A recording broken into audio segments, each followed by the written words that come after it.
Hi guys and welcome to Prediction Week 23, and we start with the lunchtime kick-off tomorrow, which is Wolves versus Leicester. A bit of a beating for Wolves on Monday against Manchester City. I myself didn't expect that.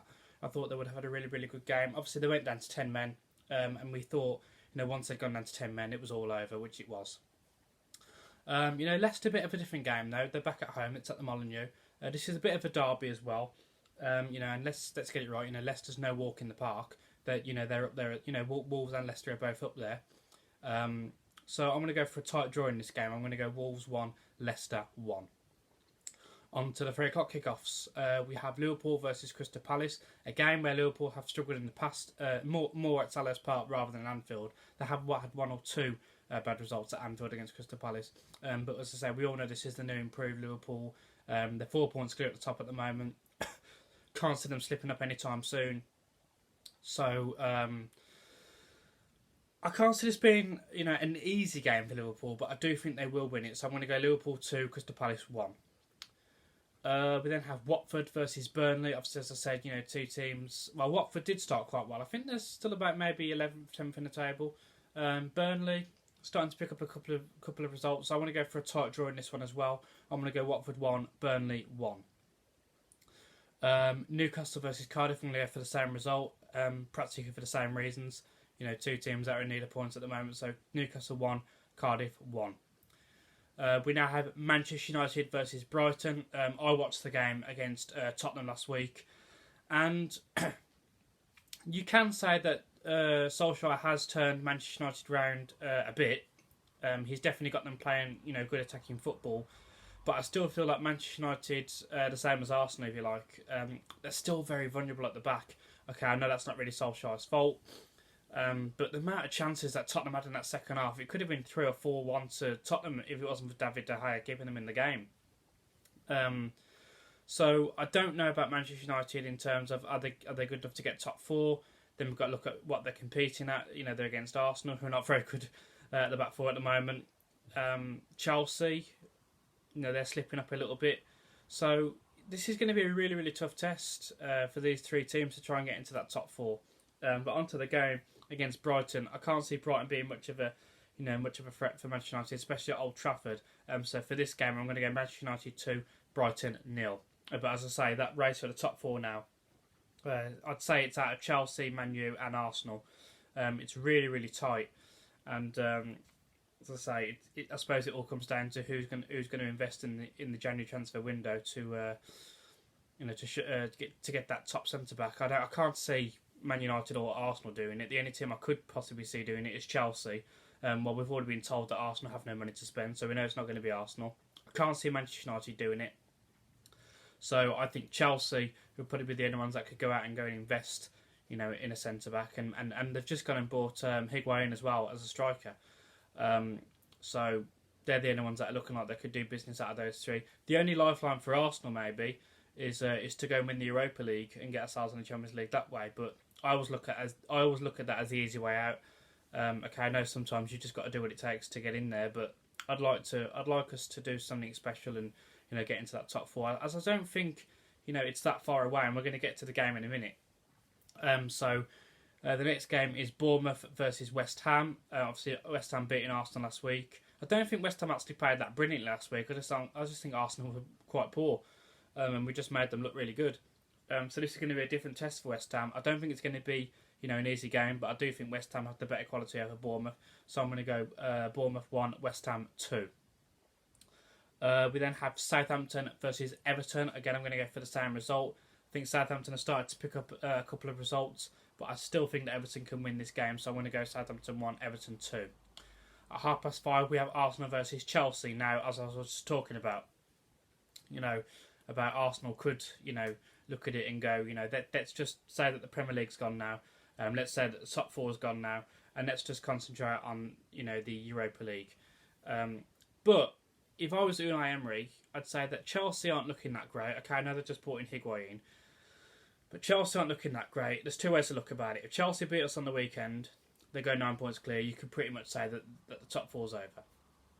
If we beat Chelsea, we're only 3 points off Chelsea. We're only 3 points off the top 4.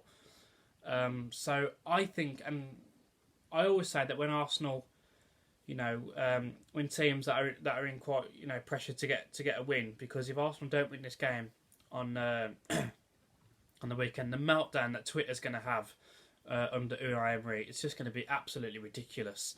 I mean, we've got to give the guy a chance. I mean, he wasn't backed with the board in the summer, so he's basically just working with Arsene Wenger's team. A lot of people are saying that if he was better than Arsene Wenger, then he should be getting the better out of the players than Arsene Wenger did. But sometimes you can only try and tell someone so much, and if they haven't got it up here, then you know that they're just no good for your team. And I think that's what Emery's facing at the moment. He's just having to deal with what he's got, but he knows deep down inside this is not what I want, and they can't. They're not physically up there to do what I want. But going on to the game, as I said, this is a mess. This is massive pressure for Arsenal. I suppose you could say for Chelsea as well, because Chelsea want to get away. They want to get away from Arsenal. It's a derby. It's at home, but I'm going to go for Arsenal to win this one. I can't see Arsenal losing another game. Not as big as this one. Not as I say, if we win this game, we're only 3 points, off the top four. We're only 3 points behind from Chelsea. I can't see Arsenal letting that slip, especially when we're at home as well. So obviously Arsenal don't keep clean sheets. So I'm going to go Arsenal 2, Chelsea 1. But in terms of everyone having a meltdown on Twitter and this, that, the other, people just need to calm down a little bit. I haven't ranted not once on Twitter this year, or this season, should I say. Because I asked for change. I was just absolutely fed up of Arsene Wenger. I asked for change, and I'm getting change. And I knew what was coming when I asked for change. A new manager coming in, a new manager trying to get his ideas across. I knew it was going to take time. Listen, it's probably going to take 2 or 3 seasons. So what, 4 or 5 transfer windows to get this right. I guarantee everybody, and we can come back to this video. I guarantee probably this time next year we'll be saying that Arsenal are an absolute massive improvement to what they were this time last year, which would be now. And then the season after that, we might even be competing. The likes against Liverpool and Chelsea. So who knows? Everyone just needs to take the time a little bit. Stop having a meltdown. Stop sulking. I honestly do believe that some people thought that Unai Emery was going to come in and we were just going to walk the Premier League because we thought that it was just Arsene Wenger holding Arsenal back. Absolutely ridiculous. Yes, getting rid of Arsene Wenger was one big, massive problem that we got rid of. But there's still a lot of problems at this club that we need to deal with. So we asked for change. We're getting change. Now we're going to have to be patient to start being successful again. As I say, I haven't ranted at all this season. I haven't really judged Emery this season. I won't be judging Emery until halfway through, probably this time next year. And then I can start judging him to see if anything's actually changed. Say, well, he had the backing with the board in the summer. He's brought his own players in. Nothing's really changed. Then I can start questioning. But if he does get the backing from the board, and obviously he starts getting his tactics across, and we see a massive improvement, I'll just prove my point along with many others that we asked for change and we had to be patient for the change. So that's the message that I'm giving out to some Arsenal fans today: is just be patient. He's not going to walk the Premier League. Let's not forget as well, when Jurgen Klopp and Pep Guardiola first came to Liverpool and Manchester City, they struggled in their first season in the Premier League as well. Now look at them.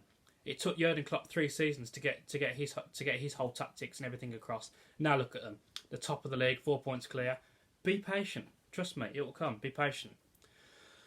On to Sunday's kickoffs. 1:30, we have Huddersfield versus Manchester City.